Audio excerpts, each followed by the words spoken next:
Hello दोस्तों, अगर आप एक बिगिनर्स हैं और आप चाह रहे हैं कि स्टॉक मार्केट में इन्वेस्टमेंट करके कुछ पैसे अर्निंग किया जाए तो ये वीडियो आपके लिए है। आज हम सिंपल 5 स्टेप्स में समझेंगे कि स्टॉक मार्केट में कैसे इंटर किया जाता है और उससे रिलेटेड सारा चीज़, एक स्टॉक कैसे खरीदा जाता है, कैसे उसको बाई सेल किया जाता है और किस तरह से हम लोग गोल हमारा क्या होना चाहिए, ये सारा चीज़ हम लोग सिंपल स्टेप में समझेंगे। सबसे पहला स्टेप है एक्वायर नॉलेज।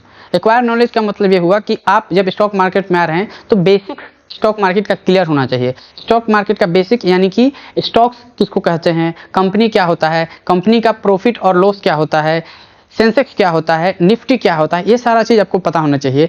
आपको हम थोड़े से और रेफरेंस दे सकते हैं। सेंसेक्स क्या होता है कि एक 30 कंपनी, जो लोग लार्ज कंपनी होता है हमारे कंपनी में, तो ये जो नया एक टर्म आया होगा लार्ज, तो ये लार्ज कैप क्या होता है, स्मॉल कैप क्या होता है, ये सब चीज़ के बेसिक जानकारी आपके पास होना चाहिए। तो ये इसी चीज़ को हम लोग पहला स्टेप में डालेंगे कि एक्वायर नॉलेज। आपके पास थोड़ा सा और नॉलेज एक्वायर कर लीजिए ताकि और आपको मार्केट में इन्वेस्टमेंट करने में ये आपको मदद करेगा। स्टेप 2 है choose the right broker.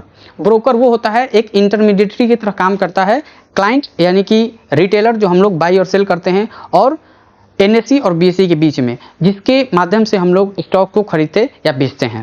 Right broker कहने का मतलब वैसा है कि जिसमें हमको चार्ज कम देना पड़े, क्योंकि हर एक ब्रोकर का अपना ब्रोकिंग चार्ज होता है। तो जो चार्ज भी कम दे, अच्छा इंटरफेस प्रोवाइड करे, यूजर फ्रेंडली इंटरफेस प्रोवाइड करे, और सपोज कि अगर कुछ ग्लिच आता है और ग्लिच कम है, सपोज लैगिंग कम हो, तो एक अच्छा कनेक्टिविटी हो, इस तरीके के क्राइटेरिया को यूज़ करके हम लोग एक अच्छा ब्रोकर चूज़ कर सकते हैं।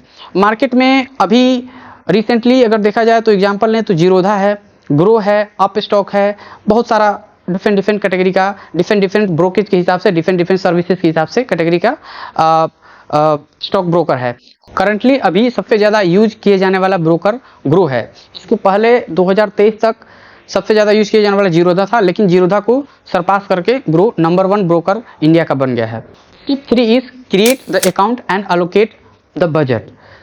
जैसे ही आपने एक प्लेटफॉर्म को चूज़ कर लिया, एक ब्रोकर को चूज़ कर लिया, वैसे ही आपको आपके अपने डॉक्यूमेंट्स दे करके, डॉक्यूमेंट में आप पैन कार्ड दे सकते हैं, आधार कार्ड दे सकते हैं, और कुछ वेरिफिकेशन करने के बाद आपका अकाउंट ओपन हो जाएगा। तो आपको एक डीमेट अकाउंट नंबर मिल जाएगा। वो डीमेट, जैसे कि हम लोग बैंक में जाते हैं तो हम लोग को एक बैंक अकाउंट मिलता है, उसमें हम लोग के पैसे जमा होता है, वैसे ही एक डीमेट अकाउंट, जब हम लोग डीमेट अकाउंट जो ब्रोकर के पास खुलवाएंगे उसमें हमारे शेयर्स को रखा जाता है।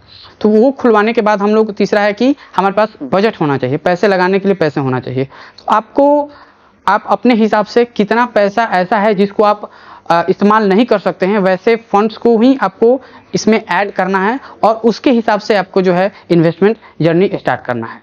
स्टेप 4 है वेयर टू इन्वेस्ट। मार्केट में आपने अकाउंट खोल लिया है, अपने ब्रोकर के पास अकाउंट खोल लिया है, तो स्टॉक मार्केट में बहुत सारा प्रोडक्ट है, डिफरेंट सेगमेंट होता है जिसमें आप इन्वेस्टमेंट अपना कर सकते हैं। जो मोस्ट पॉपुलर है इक्विटी। इक्विटी कहने का मतलब कि स्टॉक को हम लोग बाई सेल करते हैं, एक वो तरीका है। दूसरा है म्यूचुअल फंड्स, और तीसरा है गोल्ड। इसके अलावा भी बहुत सारा तरीका है इन्वेस्टमेंट करने का। तो आज से बिगिनर्स आपको एक अच्छा म्यूचुअल फंड में इन्वेस्ट करना चाहिए। अब आपको थोड़े से आसानी के लिए बता दें कि म्यूचुअल फंड क्या होता है। कि म्यूचुअल फंड में उसमें 30 या 40 कंपनियों का एक ग्रुप होता है। तो म्यूचुअल फंड का भी डिफरेंट कैटेगरी होता है।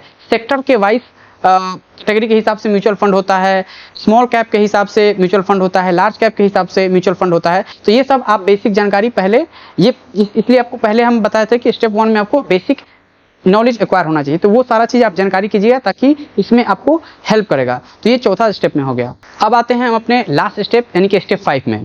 सबसे पहले स्टेप में हमने देखा कि आपने एक अच्छा नॉलेज एक्वायर कर लिया, दूसरे में आपने एक अच्छा स्टॉक ब्रोकर चूज करके अकाउंट ओपनिंग कर लिया, तीसरा में आपने जितना आपके पास एक्स्ट्रा फंड है जिसको आप इन्वेस्टमेंट करना चाहते हैं वो आपने बजट बना लिया, चौथा चीज़ कि आपने डिसाइड कर लिया कि हमको इन्वेस्टमेंट कहाँ करना है, इक्विटी में इन्वेस्टमेंट करना है, म्यूचुअल फंड में करना है, गोल्ड में करना है, या फिर किसी और तरीके से करना है। तो ये आपने डिसाइड कर लिया। अब पाँचवा चीज़ है कि आपको गोल बनाना है कि ये जो इन्वेस्टमेंट मैं कर रहा हूँ ये 1 महीने के लिए कर रहा हूँ, 1 साल के लिए कर रहा हूँ, या फिर लंबे समय के लिए कर रहा हूँ। एज ए बिगिनर ये मेरी सलाह है, या फिर जितने भी अच्छे जो लोग लॉन्ग टर्म इन्वेस्टर रह चुके हैं उनकी यही सलाह है कि जब आप स्टॉक मार्केट में आए हैं तो सबसे पहले आप लार्ज कैप कंपनियों में इन्वेस्ट करना शुरू करें। कम पैसे डाल करके, बहुत कम रिस्क डाल करके इन्वेस्टमेंट करें, और सारा का सारा पैसा किसी एक स्टॉक में न डाल करके अलग अलग स्टॉक में डालने का कोशिश करें। उसके अलावा सारा पैसा इक्विटी में न डालकर कुछ पैसे को जो है म्यूचुअल फंड में भी डालें, कुछ पैसे को है गोल्ड में डालें, ताकि जितना डाइवर्सिफिकेशन रहेगा आपका रिस्क उतना ही कम रहेगा और आप शुरुआत में आपका लॉस कम होगा। जितना लॉस कम होगा इससे क्या होगा कि आपका जो मार्केट के प्रति जो आपका पर्सपेक्टिव है वो अच्छा रहेगा। नहीं तो शुरू में ही आकर के आपने लॉस कर दिया तो इससे क्या होगा कि आपका मार्केट के प्रति जो नज़रिया है वही रॉन्ग होगा। बहुत बार हम लोग मार्केट में सुनते हैं कि मार्केट स्टॉक मार्केट गैम्बलिंग है। ये मार्केट गैम्बलिंग नहीं है, ये आपकी सोच पर निर्भर करता है। अगर आप मार्केट को एक गैम्बलिंग की तरह ट्रीट करते हैं तो आपको गैम्बलिंग जैसा दिखेगा। एक मार्केट को वेल्थ क्रिएशन के नज़रिए से देखते हैं तो आपको वेल्थ क्रिएशन के नज़रिए से ये दिखेगा। तो इसी को आज हम लोग वीडियो को एंड करते हैं। होप कि आपने इसमें अच्छा कुछ वैल्यू लेकर सीखा होगा और आपने समझा होगा कि एक बिगिनर्स कैसे स्टॉक मार्केट में जर्नी शुरुआत कर सकता है इन 5 स्टेप को फॉलो करके।